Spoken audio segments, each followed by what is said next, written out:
Good morning, afternoon, or evening, wherever you're at, ladies and gents. I am Kura Isagami, your resident Tinkerer and Medarotter, and this is the Medarot News Network, bringing you all the latest developments and happenings with our favorite pet fighting robot series.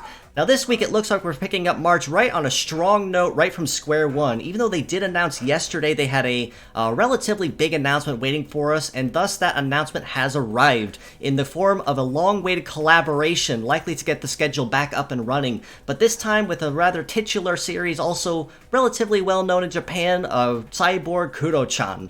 In addition to this, I do also have a special guest and host with me for this week's episode. Brandon, how you doing today, man? I'm doing very good, thank you. That's always a pleasure to be here. And it's always glad to have you. So what are your thoughts on this collaboration? Well, it's a series I'm not personally familiar with, but I'm always fond of, discovering new series that either are more popular in Japan or just haven't surfaced in a while through these collaborations. It's always a pleasure to see them.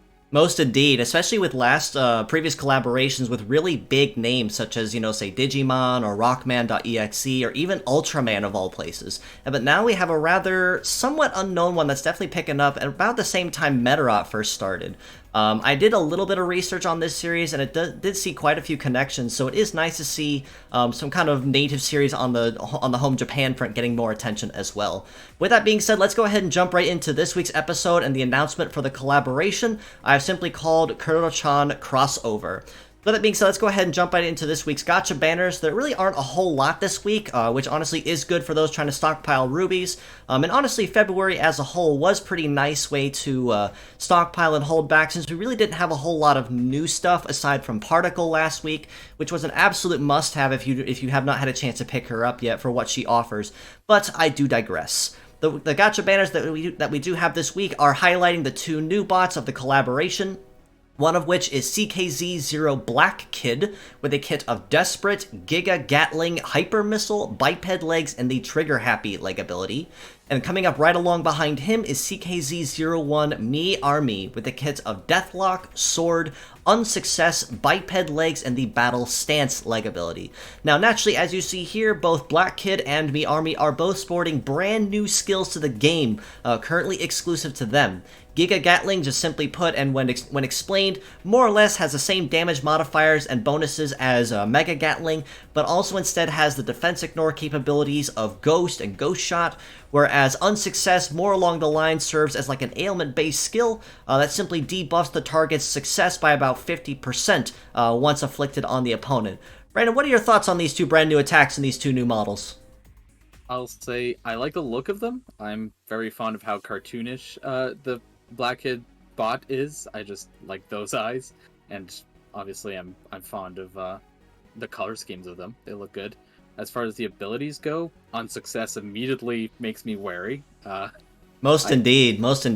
Especially since a lot of the high power skills such as laser or ghost or hyper beam tend to have a very low success rate in order to compensate for the higher power, even comping that to a low heat and cool on top of it. So this is more or less going to be more akin to, like, say, Sand Attack in Pokemon, where if you blind the opponent, it's a good chance about half their attacks are going to miss. And let's just say that if Pokemon has taught me anything, is that 85% accuracy might as well be 0 sometimes. Oh yeah, no kidding. Especially when you have really slinky legs with really high evade, such as Flight Legs or Sea Legs, which have a very natural high evade. Once you get this sucker in play, you may as well not bother trying to shoot him at this point. And I'm also curious to see how Giga Gatling stands up to things. It's going to be fun. Most definitely, especially since a lot of scattered AoE or even AoE attacks in general tend to not do very well across the board or perform as great as, say, Power Rifle. But the recent buff that they did get a couple patches ago, where they did remove the no defend debuff from punishment rather from Mega Gatling, did kind of change that up just a little bit and make it more viable. So pretty much like you said, I am also looking forward to see how well Giga Gatling does kind of stand up once it does go live very, very soon.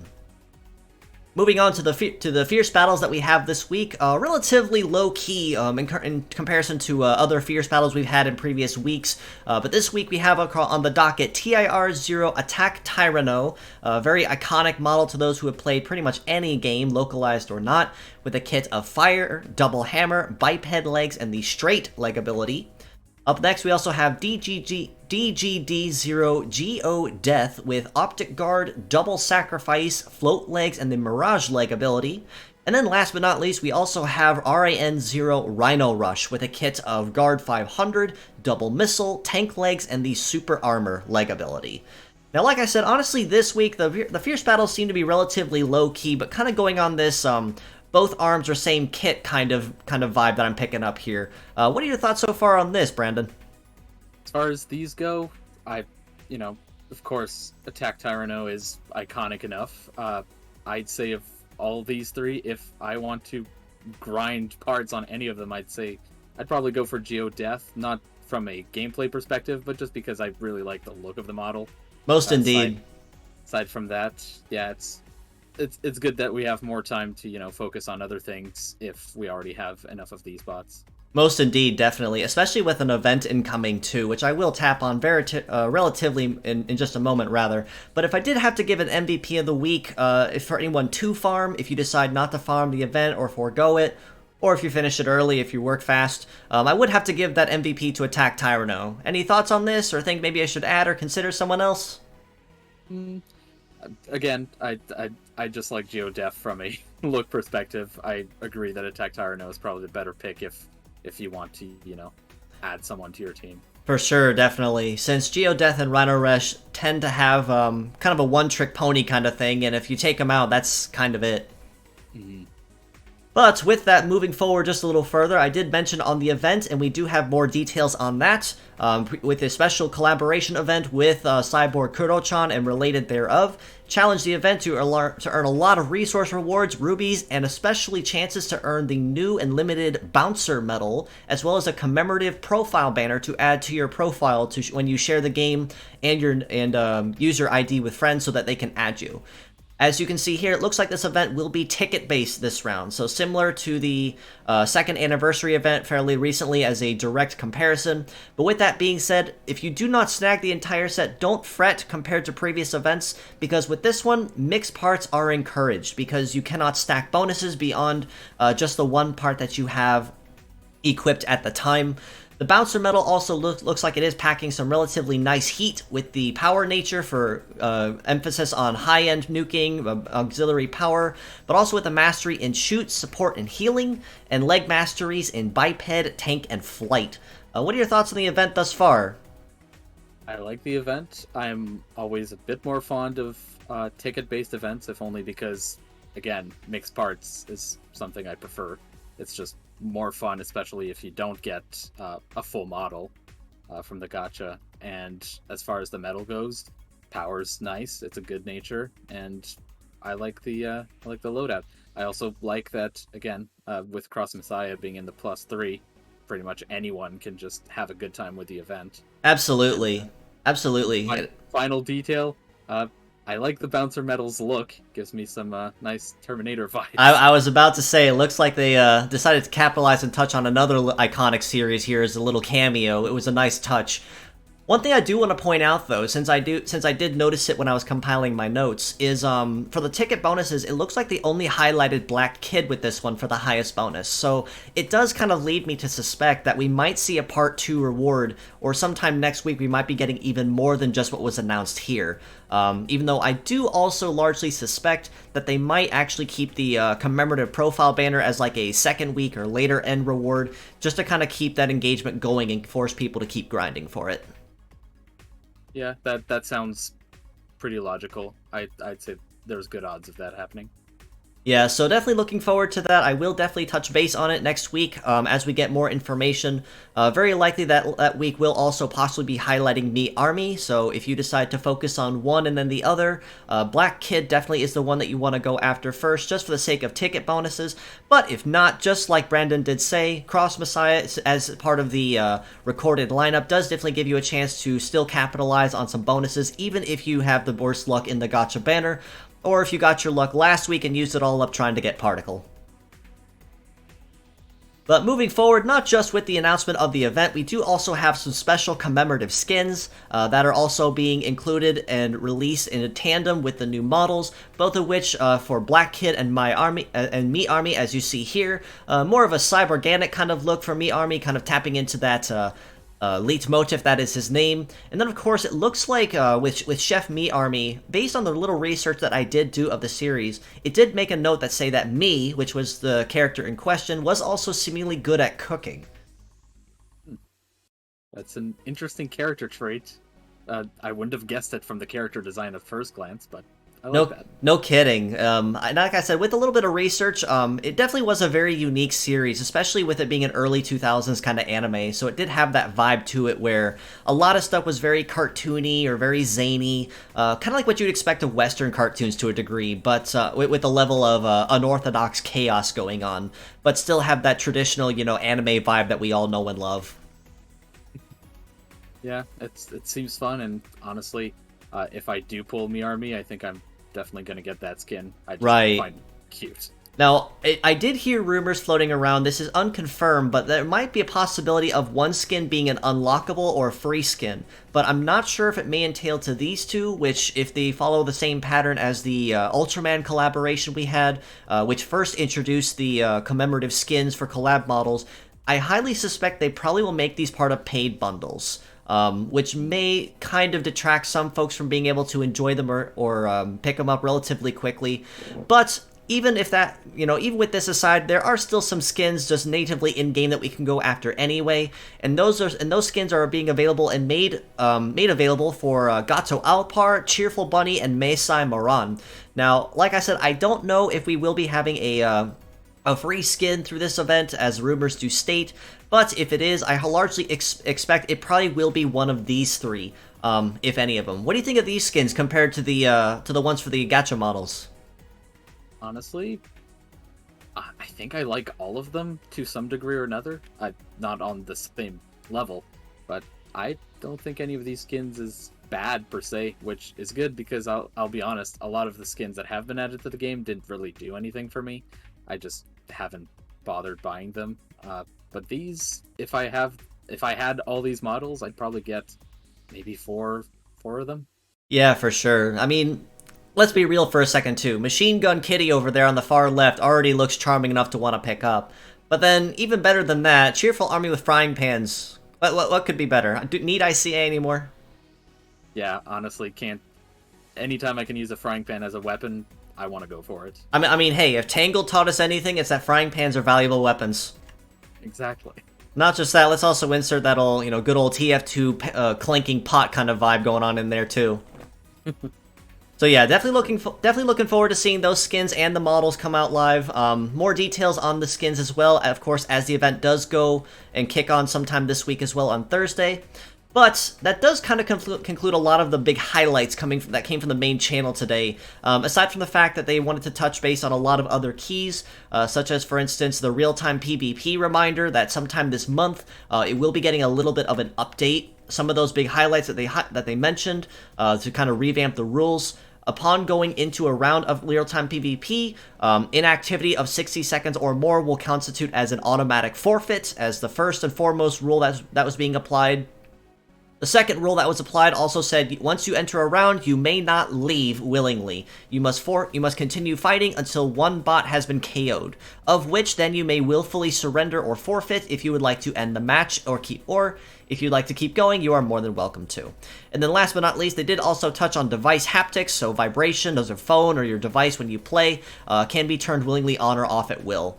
I largely suspect a big reason for this was to highlight the fact that we have had a rather notorious issue in recent of people that join in and match up, but then suddenly surrender and leave just so they can collect their ruby dust and call it a day, which honestly is kind of unsportsmanlike, which really does suck that they have to address this to begin with.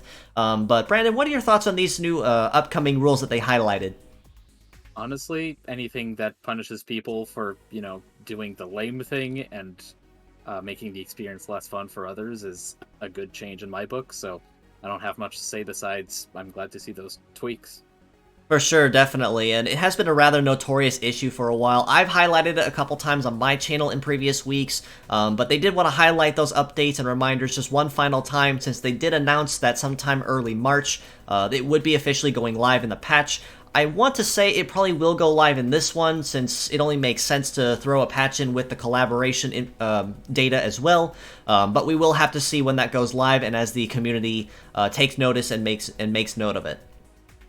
But on the community front, on Project Rising Beetle, we are still continually looking for translators and cleaners and coders for the Medarot 3 and the Medarot Reloaded translation projects. So if you have any knowledge or understanding of coding, cleaning, or Japanese with some time on your hands, we are more than appreciative of any efforts that you'd be willing to provide or constitute. In addition to this, if you do have any questions, you are more than welcome to reach out, and we can definitely get you in touch with the right people that can get you up to speed. We would absolutely love nothing more than to work on other projects such as, say, Medarot 4, Medarot Navi, and Medarot 5 are big ticket items that are being requested a lot. But unfortunately, there's also a lot of code, progressively more code in every game that needs to be translated and cleaned up first. So we can't do that unless we have able-bodied hands.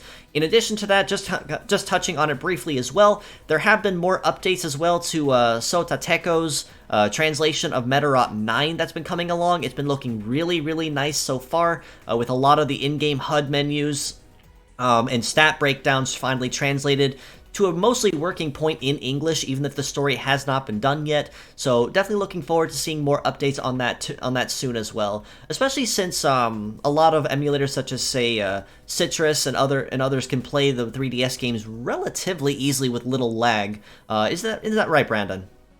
Yeah, I haven't tested them myself, haven't had the time, but I have heard good things about it. So honestly, just the fact that it's doable is a great thing, especially seeing how, you know, the 3DS is on its very last legs with the eShop going down soon enough. Right, yeah.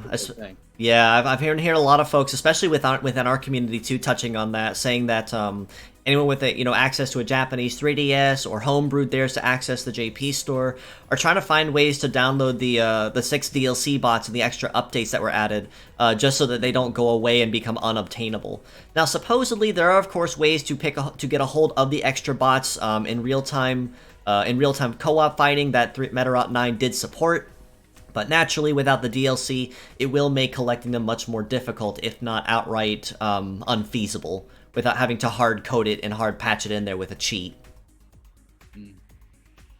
But with that being said, like I did mention, if you do have any knowledge or coding or cleaning, and with some time on your hands would love to help, we are more than appreciative. Feel free to reach out to me or to anyone else in the Discord in the link provided and in the comments below to get more information on what needs done and what currently has been finished up to this point. Now, on another note with the community, I did touch on him before. I will mention him again. Gab Ocarina 96, the popular game music cover musician on YouTube, strikes again. In previous weeks, I have highlighted the cover that he did of Medarot 5's battle theme, Like Free, but just yesterday, actually, I got an update from him on the release of his cover of Galaxy Combat, which is the Medarot Navi battle theme, boss battle theme, and might I say, it's probably one of his best covers yet of the two that he's done. He's, every time I've heard from him, he just continually blows my socks off with every update he gave, even the demos that he provided, just to kind of see if I like the direction he was going with that. I've had almost nothing to suggest to him because he took everything that was suggested or highlighted and basically made it a reality. What are your thoughts on the two covers that we did get? If you've listened to them yet? I haven't had the chance to listen to Like Free. I'm going to do that soon, but from Galaxy Combat, it sounds really good, and it's kind of mind-blowing that anyone can just cover a tune from, any game like this and just turn it into something so different, but just as fun to listen to. So, for sure, especially since with Like Free, all he had to go based off of was an 8-bit chiptune, and then with Galaxy Combat, just a 16-bit one. So very little to go off of with melody and harmony and background tracks, but he managed to completely convert both of them into symphonic or orchestral rock battle themes with just that perfect Xenoblade twist that he adds in there, as he's definitely best well known on YouTube and across the board for his Xenoblade and Xenoblade 2 covers. So if you are a big fan of that series or looking for some amazing video game covers, definitely do give Gab a shout. I will put a link to his Twitter also in the description below to give him a shout as well. Gab, if you do end up finding this, once again, thank you for yet another fantastic and utterly wonderful collab cover across the board. I will definitely be looking forward to the next time I reach out for another one. I haven't quite decided which one it might be yet. I might have to ask around for some popular opinion, but for when that moment does come, I am eagerly looking forward to working with that yet again. I look forward to listening to more of them. Across the board as well, I'm just kind of highlighting the weekly highlights for the community art. This week I decided to highlight some of the entries that have been put for the Robo boss battle contest that's been going on with Twitter right now. First of which on the board was the Ouroboros type that was drawn by Twitter user Hamurobo. This one did actually provide and include a meta change on a separate piece of art. I unfortunately was not able to include it on here, but if you do decide to look at that, definitely do follow him on Twitter. And in addition to that as well, Daiju309 who submitted this one for the nine-tailed fox motif. Both of these are honestly fantastic designs across the board, if I do say so myself. What do you think, Brandon? Honestly, they look amazing. I'm always very fond of fan-designed robots, and these are no exception. I love the color palettes on them, and the meta change forms are really good. I had the time to go and look up the Ouroboros meta change, and it's definitely very fun. It looks like a Beyblade, which I'm, big fan of, so... Yeah, definitely, and I have to say, Ouroboros is a really challenging motif, if I'm entirely honest. So the fact anyone can basically take the symbol of infinity or the tail-eating serpent and turn it into an outright model, whether it be a standalone or as a meta change model, is honestly amazing. So I am really looking forward to seeing who wins the results of that one, as well as the nine-tailed fox contest which ended last week roughly. So I'm anticipating they're probably going to collect the entries for Ouroboros and then maybe announce them both at the same time. And of which I do highly expect we probably will be seeing both of them as boss bots in some future story arc down the road. But aside from all this, I believe that covers just about everything for this week's episode, as well as the highlights for the upcoming collaboration that was announced with a live stream, no less, on the official channel. So thanks again for stopping by. If you'd like to know more, you can follow us below on Facebook at the Medarot News Network page, or the Metabots Forever communities on Facebook. You can also join us on Discord in the link provided and in the comments below if you want to get up and close with the action and keep a closer ear to the ground on anything related to Medarot, as well as keeping up with the community, especially of Western folks much like myself, who report on and play and also play Medarot S, and helping to create and contribute those translations and those guides that we work so hard to create for other communities that know of the series, but unfortunately have the language barrier to put up with. You can also reach out to me personally on Twitter at IsagamiKura, so if you have any questions, comments, or feedback on anything that you think I could do better, anything you think I should cover, or any ideas that you think you may have for my Row Battle Studies 101, which has been moderately successful, I guess I can call it for lack of a better term. It's been kind of fun putting those together. But do also give these fine folks a follow in addition. Of course, my buddy Brandon here, who co-hosted with me, Darko Hexar, also at Darko Hexar on Twitter if you want some fun art. You did show me a Medarot piece you have been kind of tinkering with for the last couple of weeks, and it has been looking honestly amazing, based on the updates that you did show me.